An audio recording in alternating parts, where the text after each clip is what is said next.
Again, I'm David Borden, Executive Director of StopTheDrugWar.org. This event follows on a similarly titled event we held in this room a year ago, just a few weeks after Senator De Lima began her incarceration at Camp Crane. The event featured a video from Vice President Roberto of the Philippines, which quickly became controversial there. Political figures in the Philippines, including the Speaker of the House of Representatives, misrepresented our event and the Vice President's video in order to create a political attack on the Vice President, which was potent but temporary.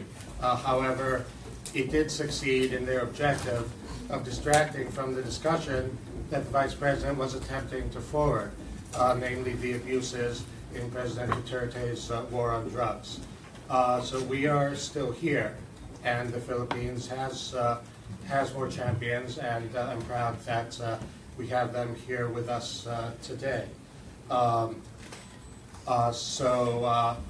think I'd like to turn this over to my co-moderator, Marco Perduca, former Senator of Italy, to introduce our keynote speaker. Thank you, Dave. Last year, one of the issues that was discussed is exactly what Senator De Lima included in the final part of her statement, which is investigations or information to be shared with the Office of the Prosecutor of the International Criminal Court. As you may have read in the press, over the last 48 hours, the Philippines has decided to withdraw from the Rome Statute of the ICC. This is a complicated technical procedure that, after the announcement, will have to have some institutional steps. Certainly the government will have to look into that, and I'm not sure how it works in the Philippines, but Senator Trillanes will tell us about it. Parliament will also have a say. But it's not automatic. It doesn't mean that the day in which the President says something, that something happens because international law, it's a little different than domestic legislation. So for another year at least, the Philippines will be under the jurisdiction of the ICC. Now, if they collaborate or not with what the Hague will ask them, it's a different matter.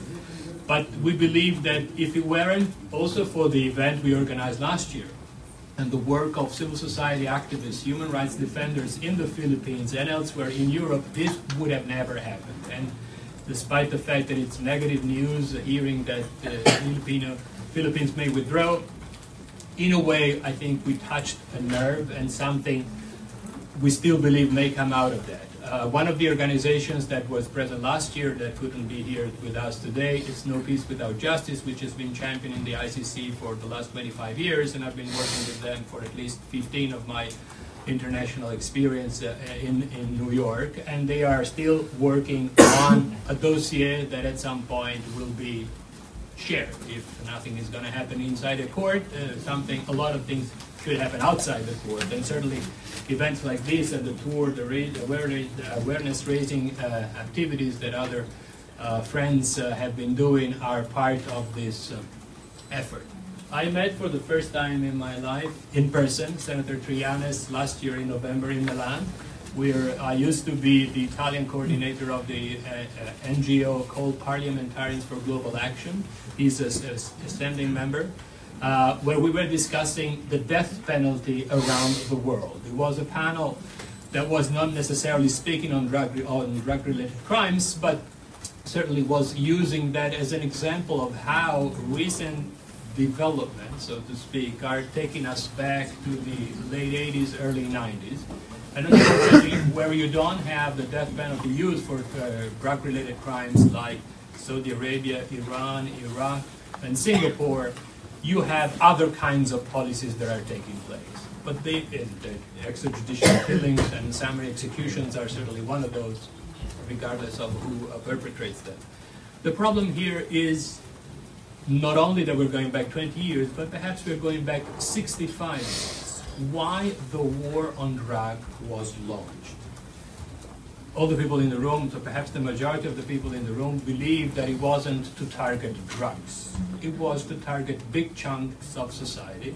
And we believe, and I think this is what Senator Trillanes will tell us about, is what exactly is happening today in the Philippines. So we welcome you with bad news, which is also a badge of honor, at least for some politicians. Senator Trillanes has been indicted last